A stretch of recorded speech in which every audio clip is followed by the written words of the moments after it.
Primero es que nos separan casi 3 años de esa gestión económica.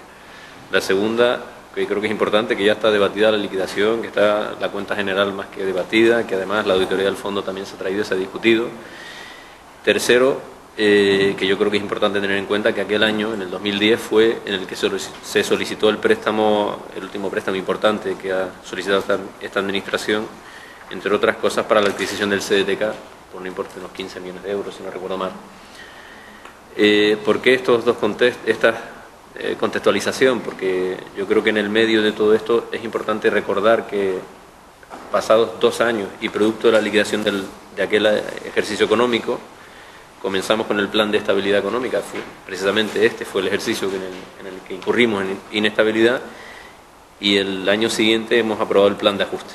¿Qué ha permitido esto? Pues hacer un rumbo bastante importante en la gestión económica municipal, y yo no quiero decir que los datos, bueno, hay que tomarlos con prudencia porque son así, ¿no?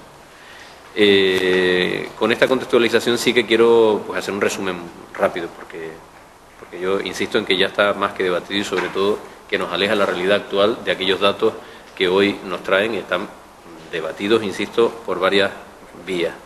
Lo primero, para el procedimiento de aprobación del presupuesto, como la aprobación de la liquidación y la aprobación de la cuenta general, nos indican que se han presentado fuera de plazo. Digo yo además que seguimos padeciendo esa demora. Dense cuenta que no hemos aprobado el presupuesto 2013, con lo cual ya en el ejercicio 2013 todavía no hemos recuperado la normalización temporal para la aprobación del procedimiento. Sí que insistir en que bueno, efectos jurídicos prácticamente ninguno, efectos económicos ninguno. Sí es verdad que en la gestión del día a día causa algunos pequeños inconvenientes, y básicamente pues eso, que cada vez que tengamos informes de fiscalización como esta, pues aparece mal en la foto, ¿no? Pues precisamente siempre nos recuerdan que lo estamos haciendo fuera del plazo. El compromiso asumo personal, además de tratar en este ejercicio, por lo menos de intentar cumplir con la liquidación, que la fecha es el 31, la liquidación de 2012, el 31 de marzo, ampliable, probable a julio de este año, cumplir los plazos y por consiguiente el resto de plazos para la liquidación del ejercicio 2012. Segundo, el análisis que se hace de los indicadores presupuestarios ponen de manifiesto incumplimientos en algunos de ellos: la ejecución de los ingresos, la ejecución de gastos, el cumplimiento de los gastos, la eficacia de la gestión recaudatoria. Y por otro lado nos hablan del cumplimiento de otros, como el cumplimiento de cobros, la carga financiera y el ahorro neto. A mí como siempre digo, y lo quiero recordar, no éramos tan malos en ese momento, ni ahora somos tan buenos con los datos que tenemos. Pero sí que es verdad que no obviar que sí que nos indican las dificultades que en aquel ejercicio económico comenzamos a sufrir y que todavía, hoy por hoy, el ayuntamiento sigue asumiendo. Hemos hablado de que la situación económica municipal no es grave, pero es compleja, y hemos tomado las decisiones que anteriormente decía, con esos planes de ajuste y estabilidad, pues para cambiar ese rumbo y abordar el futuro con mayor tranquilidad. Como anécdota sí que les quiero, porque es que me parece muy llamativo, yo respeto, como podría ser de otra manera, tremendamente los datos que aporta este informe, pero me llamaba la atención cuando se coge el quinquenio que se analiza del 2006 al 2011, y ellos dicen, si nos vamos por ejemplo pues a la ejecución de gastos, y nos dicen que en esos años hemos evolucionado 10 puntos porcentuales. ¿Eso qué quiere decir? No aporta nada, básicamente, porque precisamente es uno de los que en este caso incumplimos. Sin embargo, si hiciéramos una media de los 5 años, cumplimos en todo. Es una cosa muy curiosa. Yo digo que además ese dato en concreto no hemos sabido interpretarlo como un aspecto positivo ni negativo. Sí que es verdad que los valores absolutos y en todo caso los valores porcentuales pues sí nos indican las dificultades que estaban en aquel año. Pero lo digo sobre todo por eso, porque parecen datos que a veces pueden jugar a nuestro favor cuando realmente no lo son, o viceversa, ¿no? Hay veces que algunos de los datos que hemos visto juegan en contra cuando realmente tampoco son así. Y por último, destacar pues que en cuanto a los indicadores financieros y patrimoniales cumplimos con los dos, con la liquidez inmediata, con el índice de solvencia. Y sí hacer una mención especial, porque llama la atención, pues que el endeudamiento por habitante haya sufrido ese experimento, o ese incremento tan importante, pero que además se justifica precisamente por esa solicitud del préstamo al que hacemos referencia. Muchas gracias. En la evolución de los indicadores presupuestarios vemos que la carga financiera global, que es lo que a la institución le preocupa, ¿no?, y a los ciudadanos, pues sí, haya decaído esta carga en un 1,1% en 2 años, y eso es importante, ¿no? El esfuerzo que se ha hecho de ahorro neto también llega al 50% respecto al año anterior. En el cumplimiento de pagos los porcentajes son altos también, pero hemos bajado, según la audiencia de cuentas, en la eficacia sobre la gestión recaudatoria 5 puntos porcentuales respecto al 2009. ¿Qué es lo que es criticable en este sentido, que usted lo acaba de decir ahora? En el indicador financiero de gasto por habitante tenemos en este año supongo que en el año actual será un poco mayor, 932,70 euros por habitante al que le pertenece la deuda del ayuntamiento, vamos a decirlo así. Pero esto, como usted sabe, no se traduce, porque si hemos financiado deuda para invertir en el municipio, en instalaciones, etcétera, o para pagar deudas anteriores, no se traduce en que todos los vecinos estén en igualdad de condiciones. Es decir, en esta metáfora que ahora me he permitido hacer, hay deuda en la que hay ciudadanos que en el barrio en el que vivían en el 2010, barrio o calle, siguen teniendo las mismas insuficiencias o deficiencias que tenemos ahora. Ejemplo más claro, no hace falta salir del casco. Tenemos una calle grande, preciosa, y tenemos una calle nueva, abandonada, en la que ya ha señalado otros miembros de la oposición la necesidad de hacer en ese sentido algunas actuaciones. Nada más, ya que usted comenta que pudimos ver de manera extensa en plenos anteriores este tema, no es del todo correcto, ya que yo intenté hacer una exposición y el alcalde me paró. Entonces, pues, con ese dato se lo dejo. Lo que hoy traemos aquí, nos tenemos que centrar en las cuentas del 2010. No tenemos que hablar de los 3 años que nos separan, como usted bien ha dicho, porque yo creo que bien claro, la audiencia de cuentas deja bien claro cómo el ayuntamiento realizó su ejercicio en ese periodo. Por lo tanto, en este punto, y según la información que se desprende de la audiencia de cuentas, tengo que decir lo siguiente. En la ejecución de ingresos, lo voy a redactar un poquito literal, casi literalmente, porque creo que es importante que se sepan algunos puntos que hoy aquí todavía no se ha hablado. Como he dicho antes, en la ejecución de ingresos se debe tener en cuenta que en el caso de modificaciones de crédito financiadas con el remanente de tesorería para gastos generales o excesos de financiación afectada, estas fuentes de financiación no figuran como derechos reconocidos, lo que tuerce este indicador, ya que solo se ejecutaron el 73,9% de lo previsto. Valores para este índice mayor de 90% se considera satisfactorio, para que todos los entendamos. En cambio, valores inferiores alertan sobre la formulación de unas previsiones excesivas de ingresos. Cabe resaltar que solamente se ingresaron el 85,9% de lo previsto, por lo que en la evaluación de este indicador, en los ejercicios analizados del 2006 y 2010, se observa un aumento de un 7,1 punto porcentual. En la ejecución de gastos, el índice de gasto expresa el porcentaje que supone las obligaciones reconocidas con cargo al presupuesto de gasto del ejercicio corriente en relación con el volumen de créditos definido. El índice de ejecución de gastos, que nos muestra el grado en que los créditos definitivos han dado lugar al reconocimiento de las obligaciones, también ha de alcanzar valores superiores al 90%, sin embargo solamente se llegó a alcanzar un máximo de un 73,9%. Por lo tanto, en la evaluación de este indicador, en los ejercicios analizados deben resaltar que se observa una caída de 10 puntos porcentuales. En el cumplimiento de los cobros, el índice de cumplimiento de los cobros refleja el porcentaje de derechos liquidados con cargo al presupuesto corriente que han sido cobrados durante el ejercicio presupuestario, obviamente. Este indicador mide, por lo tanto, la capacidad de la entidad pública para transformar en liquidez los derechos de cobros liquidados y vencidos, es decir, el ritmo de cobro. En principio, parece deseable que el valor del índice supere el 80%, lo que supondría una razonable conversión en liquidez de los derechos de cobros liquidados y que se llegó a alcanzar el 84,8%. Sin embargo, se desprende de la evaluación de este indicador, en los ejercicios analizados se observa una caída del 6,1 punto porcentual. En el cumplimiento de pagos, el índice de cumplimiento de pago de los gastos refleja el porcentaje de obligaciones reconocidas durante el ejercicio con cargo al presupuesto corriente que han sido pagadas durante el mismo.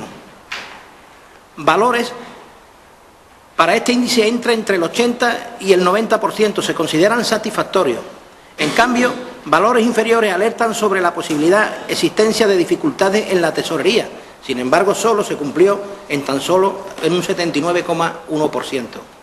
Por lo tanto, en la evaluación de este indicador, en los ejercicios analizados se observa una caída de 8,7 puntos porcentuales. En la carga financiera global, este indicador relaciona por cociente la carga financiera del ejercicio, obligaciones reconocidas por los capítulos 3 y 9, con los derechos liquidados por operaciones corrientes. Cuando menor sea el peso de la carga financiera en relación con los ingresos corrientes, mayor margen de maniobra tendrá la entidad para financiar sus inversiones. En el ejercicio 2010, este indicador asciende a 2,3 puntos porcentuales. En el ahorro neto, debemos saber que el índice de ahorro neto se obtiene dividiendo el ahorro neto por el volumen de derechos liquidados por operaciones corrientes.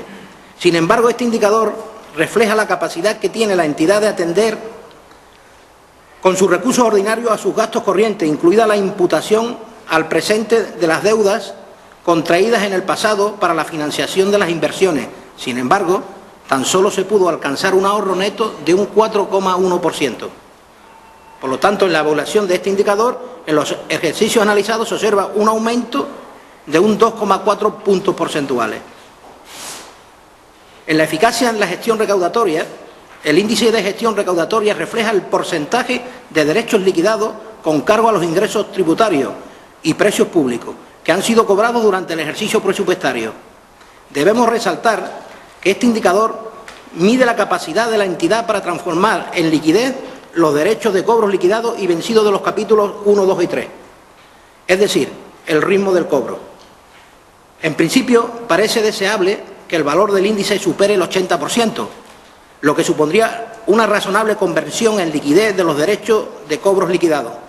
Sin embargo, debemos resaltar que desde el ejercicio económico 2006, la eficacia de la gestión recaudatoria ha venido cayendo desde el 87,5% al 76,2% en el ejercicio 2010. Y sin embargo, en la evaluación de este indicador, en los ejercicios mencionados y analizados, se observa una caída nada más y nada menos de un 11,3 puntos porcentuales. Perdón. En el índice de liquidez inmediata, este indicador refleja a 31 de diciembre el porcentaje de deudas presupuestarias y extrapresupuestarias que pueden atender con liquidez inmediata disponible. Cuanto mayor sea este porcentaje, menor es el riesgo financiero de la entidad. Si bien un valor excesivo revelará un excedente de liquidez que habrá que colocar. Considerándose que el valor del ratio deberá situarse en el intervalo del 0,70 y el 0,90, niveles superiores podrían de manifiesto una excelente tesorería que debería ser objeto de la inversión por parte de la entidad, al objeto de obtener una rentabilidad más adecuada. Por lo tanto, se desprende en la evaluación de este indicador, en los ejercicios analizados, se observa una caída en tantos por uno de un 0,1. En el índice de solvencia a corto plazo, se refleja una capacidad que tienen los elementos más líquidos del activo circulante de la entidad local para hacer frente a las obligaciones pendientes de pago. Sin embargo, este indicador refleja la capacidad que tiene la entidad pública a corto plazo para atender el pago de sus deudas. Debemos resaltar que cuando este indicador presenta valores superiores a un 1, existe un remanente de tesorería total positivo. En caso contrario, será negativo y habrá que cubrirlo con ingresos presupuestarios del próximo ejercicio. Y sin embargo, en la evaluación de este indicador, en los ejercicios analizados se observa un aumento en tantos por uno del 0,3, por lo tanto siempre por debajo del 1. En el endeudamiento por habitante debemos aclarar que el índice relativo a la deuda per cápita o endeudamiento por habitante se obtiene dividiendo la deuda financiera total existente a 31 de diciembre entre los números de habitantes. Está claro que cuando mayor sea el ratio, mayor es el nivel de endeudamiento de la entidad y mayor riesgo de insolvencia se produce. Por lo tanto, se desprende en la evaluación de este indicador en los ejercicios analizados del 2006 al 2010 se observa un aumento de 248,4 más euros por habitante. Como ustedes comprenderán, esto es muy malo.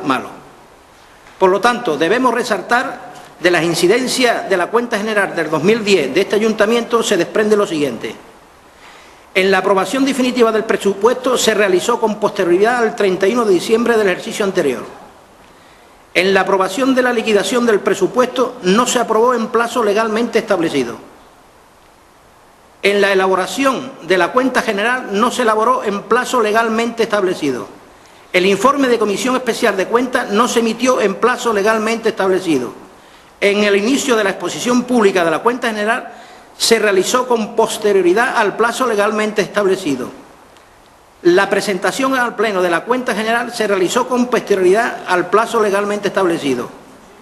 En la aprobación de la cuenta general se comprobó con posterioridad al plazo legalmente establecido. Y en la memoria e información presupuestaria remanente de tesorería debemos resaltar que para más INRI se hace mal, ya que el importe de los fondos líquidos de tesorería de la memoria no coincide con la suma de las cuentas, la 570, 71, 73 y una serie de cuentas que forman parte del subgrupo 57 Tesorería de Balance de Comprobación. Por lo tanto, y para ir finalizando, en relación con el procedimiento de aprobación de la cuenta general, debemos resaltar lo siguiente. Señor Epi, no se ha cumplido el plazo establecido para la elaboración de las cuentas. Lo voy a repetir otra vez, porque lo dice la audiencia. No se ha cumplido el plazo para la emisión del informe por parte de la Comisión Especial de Cuentas. No se ha cumplido con el plazo establecido para el inicio de la exposición pública de la cuenta general. No se ha cumplido el plazo establecido para la presentación al Pleno de la cuenta general. En la cuenta general ha sido aprobada por el Pleno de la Corporación fuera del plazo establecido. Y, por último, en relación con la memoria, para colmo de los males, el importe de los fondos, como antes he dicho, del remanente de tesorería de la memoria, no coincide con la suma de las cuentas que forman parte del subgrupo Tesorería del Balance de la Comprobación. Como usted comprenderá, y para más INRI, lo más importante que dice la audiencia es que en el plazo conseguido para ello la entidad no remitió alegaciones al proyecto de informe de fiscalización. Hasta ahí pecamos de mortales. Y para terminar, no puedo finalizar mi intervención sin antes manifestar que toda mi intervención no la dice el portavoz del Partido Popular, Andrés Montiel, lo dice la audiencia de Cuentas de Canarias. Muchas gracias. Don Epi, sabemos que nos separan 3 años de este punto a tratar, pero nuestra función de control y fiscalización al grupo de gobierno tenemos que analizar en profundidad este y todos los puntos a tratar en los plenos. Por lo tanto, nos encontramos ante un informe definitivo de la fiscalización de la cuenta general del ejercicio 2010 de este ayuntamiento, aprobado por el Pleno de la Audiencia de Cuentas de Canarias en sesión celebrada el 26 de septiembre del 2012. No hay que olvidar que se está trabajando con un presupuesto prorrogado. De ahí que la Audiencia de Cuentas informe que el presupuesto del ejercicio fue aprobado definitivamente fuera de plazo, al igual que la liquidación del presupuesto que no se aprobó en el plazo legalmente establecido. Resaltar también que no se remitió alegación alguna al proyecto de informe de fiscalización. Sobre el análisis evolutivo de los indicadores presupuestarios, financieros y patrimoniales que hace la Audiencia de Cuentas, queremos resaltar lo siguiente: la ejecución de ingresos y gastos, el cumplimiento de cobros y pagos, la eficacia en la gestión recaudatoria y el endeudamiento por habitante. En la ejecución de ingresos se observa que las previsiones de ingresos fueron excesivas. En la ejecución de los gastos no se alcanzan los porcentajes óptimos establecidos. En el cumplimiento de los cobros, el ritmo va disminuyendo claramente año tras año. En el cumplimiento de los pagos, nos alertan sobre la posible existencia de dificultades en la tesorería. Recordar en este sentido el plan de ajuste al que se vio obligado el ayuntamiento a acogerse para cumplir con las obligaciones de pago a proveedores con ese montante de 6,3 millones de euros. En la eficacia de la gestión recaudatoria se observa un decrecimiento año tras año, lo que indica una disminución en la liquidez obtenida. En cuanto al endeudamiento por habitante, cuanto mayor es el ratio, mayor es el nivel de endeudamiento y mayor riesgo de insolvencia se produce. La deuda acumulada en ADEGE con las entidades financieras ha crecido de los 20,24 millones de euros en 2008 a casi 37 millones de euros en el 2010. Con estos datos, es el Ayuntamiento canario con mayor deuda por residente con entidades de crédito, es decir, 932,70 euros por habitante, lo que supone que este Ayuntamiento de ADEGE sea la corporación canaria más endeudada. En su informe, la Audiencia de Cuentas recoge las siguientes incidencias. La aprobación definitiva del presupuesto se realizó con posterioridad al 31 de diciembre del ejercicio anterior. La liquidación del presupuesto no se aprobó en el plazo legalmente establecido. La cuenta general no se elaboró en el plazo legalmente establecido. El informe de la Comisión Especial de Cuentas no se emitió en el plazo legalmente establecido. El inicio de la exposición pública de la cuenta general se realizó con posterioridad al plazo legalmente establecido. Y la cuenta general se aprobó con posterioridad al plazo legalmente establecido. También resaltan que el importe de los fondos líquidos del remanente de tesorería de la memoria no coincide con la suma de las cuentas que forman parte del balance de comprobación. Muchas gracias, señor alcalde.